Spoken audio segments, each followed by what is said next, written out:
Now, the mystery schools are the ancient temples, the ancient religions.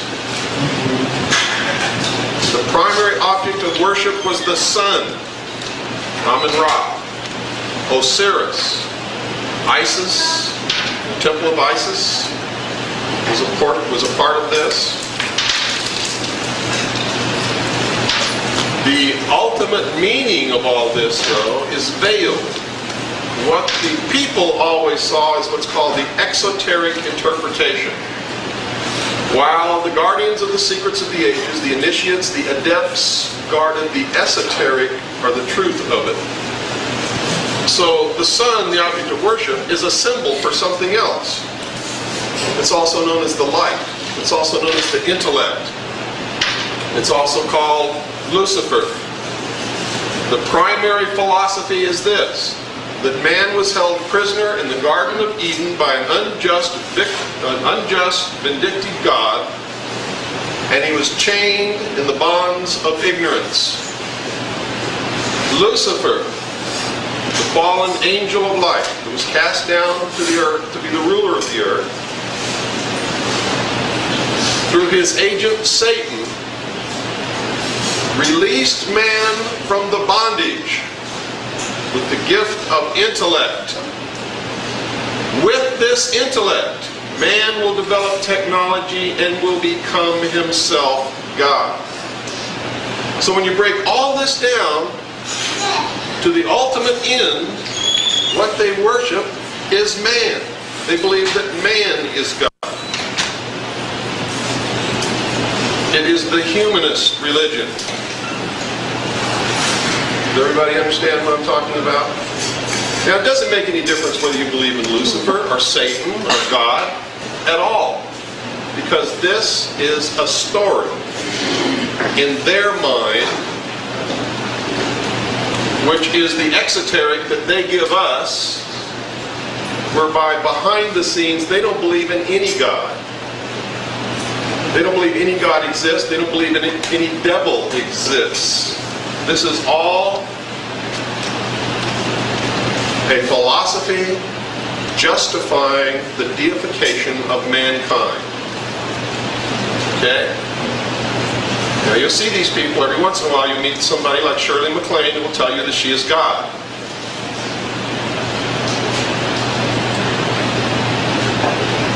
Watch what they do when they get in trouble. You'll find out that they're not God at all. They may even come to you for help. But that's at the very heart root of all of this.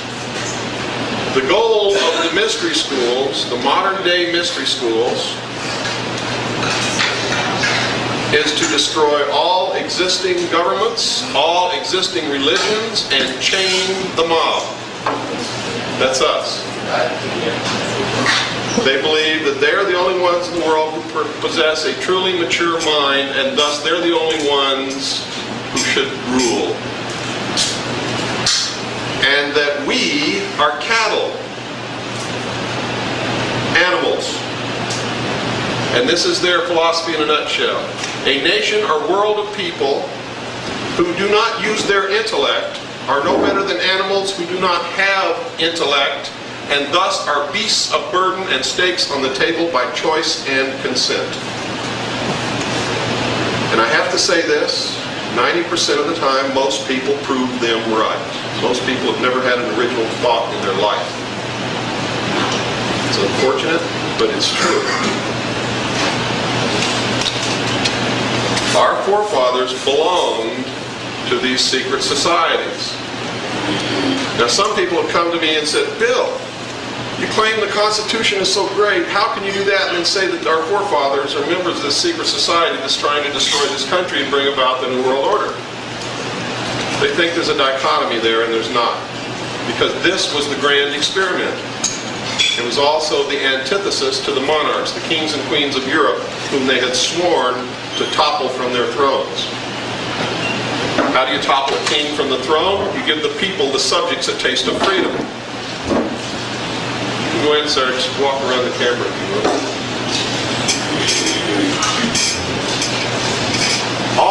history, let me give you a little background. All through history, man had claimed that he didn't need to be ruled by kings and queens, and that he wasn't property and he didn't want to be property.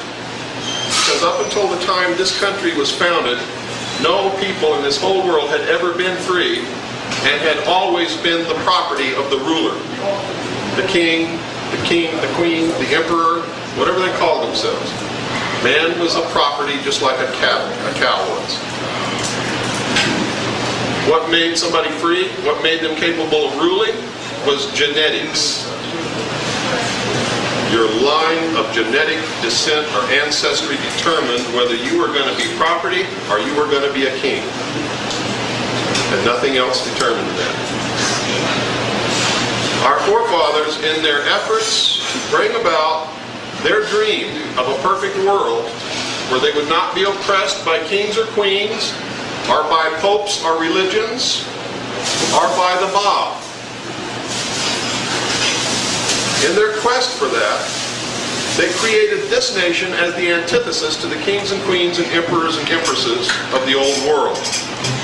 And they knew that if they gave the common man a taste of freedom, that the kings and queens and emperors would topple off their thrones like dominoes in a row across the floor.